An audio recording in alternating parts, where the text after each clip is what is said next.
3 reasons you're exhausted all the time, even if you're exercising to keep fit. Hey team, and welcome to this week's episode of The Inspired Show, the show that is dedicated to helping you become the best version of yourself, physically as well as mentally. I've got an absolutely amazing episode for you this week if you're somebody that is exhausted all the time. Before we get into it, if you're not done so already, don't forget to subscribe to our page. It means you stay updated every single week with brand new episodes. Smash a like on this video and don't forget to let me know your thoughts in the comments down below, and please share this with somebody who is currently exercising but also currently exhausted so they can get the benefit of it too. Now, this week's episode is all about understanding why we are exhausted physically and mentally despite maybe exercising on a regular basis. Because you would have thought if you're a regular gym goer, you're running, doing home workouts, that will give you the fitness and the energy needed to feel at your best. And that's things that a lot of people preach. In order to have more energy, exercise more to make you fitter, to make you stronger. But there are still a lot of people out there who are still feeling exhausted despite the exercise they're doing. And typically there are 3 common reasons for this, and we're going to run through each one of them and then go through how you can overcome these challenges to ensure you get the most out of your exercise and you no longer feel exhausted and you actually feel energized, feeling your best, and you're showing up for yourself and everybody else around you. So number 1 is underfueling.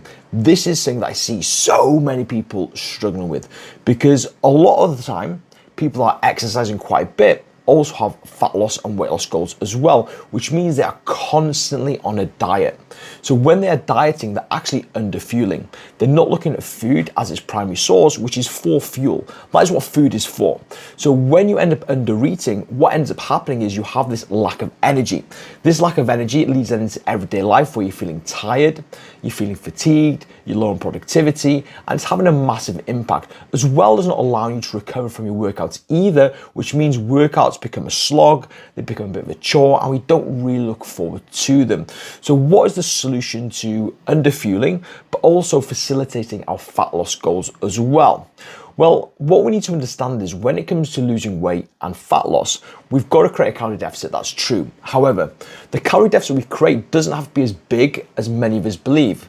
So many people are ramming their calories down way too low, which is contributing towards this tiredness. So I would recommend anywhere between a 5 to 10% deficit if you are exercising on a regular basis. Now, what this will do is make the deficit more manageable. You'll have a lot more energy and it'll allow you to be a lot more consistent with what you're doing, because ultimately what's happening for a lot of people is they're underfueling, not nourishing themselves, and the hunger then builds up and they end up having a binge and blow anyway, which cancels out all the work they've been doing with regards to the exercise, underfueling, and not getting the benefit of it. So a 5 to 10% deficit is super important.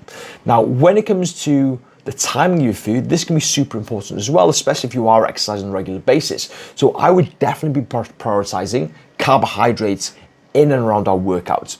So the meal before your workout wants to be a carb-based meal. This could be anything depending on the time of the day. If it's earlier in the day, it might be more of a breakfasty carb, like maybe some oats or some toast.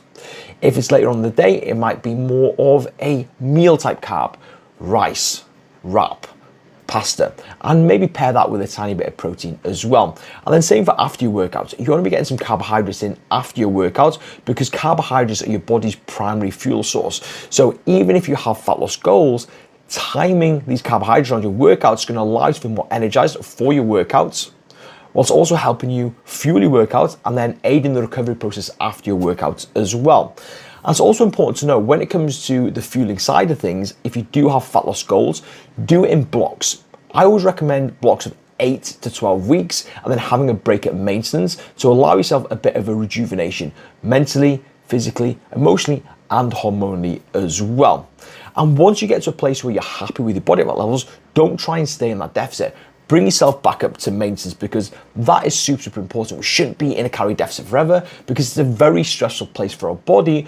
Once we achieve our desired levels of body fat, that's when we come back into maintenance as well. So that's one of the main reasons why you're feeling exhausted all the time, even when you're exercising. The second thing is overtraining.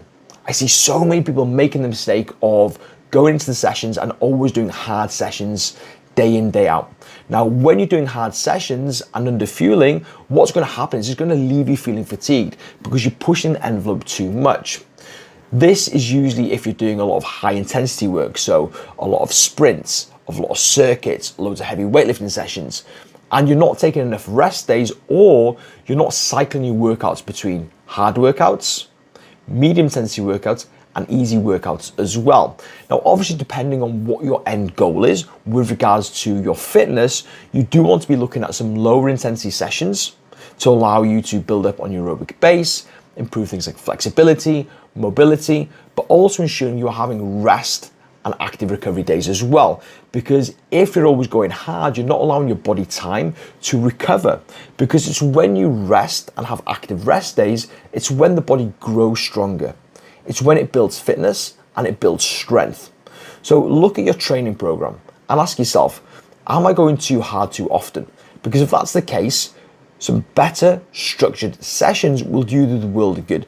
And I used to be exactly the same. I always used to train hard every single day. And I only got fit to a point. And then after that, I'd plateau or even regress in my fitness. What I do now, which I find works really well, is alternating hard days and easy days. And depending on how I'm feeling during the week, I might have 2 easy days back to back before I go into another hard day. And that works really well. So what would be classed as your hard days? So your hard days would be things like your VO2 max training, threshold training, compromised running. Like these would all come into those heavy, hard sessions. Also, heavy weightlifting falls into that category as well. You've then got your medium days, which is more kind of light circuits, tempo running, where you're not pushing the envelope too much and you're focusing more on the aerobic work. And then you've got your easier days. So these are going to be like your zone 2 days. This is maybe going for a slow, steady run or a slow, steady bike ride where you can still hold a conversation. And if you're wearing a heart rate monitor, this would be kind of the blue zones. And then you get active recovery days where you focus more on mobility, doing different things like going for a hike, going for a swim, just things that aren't really stressing your body out too much. And then you've got your full rest days as well. And they're super, super important to avoid that overtraining. And then the third thing that is contributing towards this exhaustion is stress. Stress with life and not managing the stress, because we all live very busy, hectic lifestyles. Being parents, maybe working full time, working on ourselves, friendships, all these things can be stressful for us. So when it comes to your stress levels, if you're not managing them effectively, this is going to lead to that mental exhaustion and then follow through into physical exhaustion. So what you want to be doing is trying to identify what the stresses are in your life at the moment. Which aspects of your life are causing this overwhelm? Is it a work-related stress? Is it a stress with a friend, a family member? Is it financial worries? Like really think about what the stresses are in your life right now.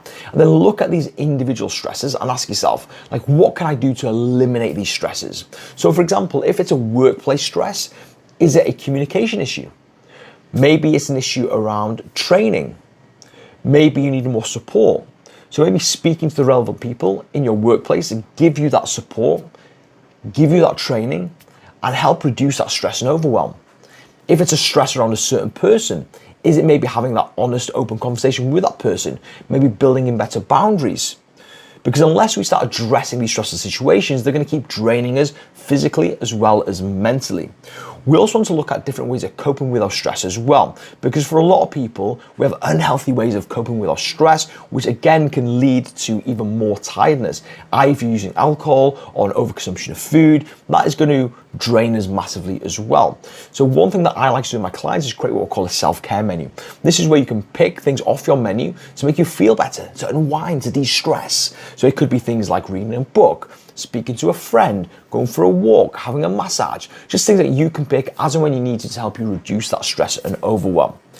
So these are the 3 most common reasons why you're feeling exhausted despite exercising on a regular basis. So hopefully you found this week's episode helpful. If you did, please smash a like on this video.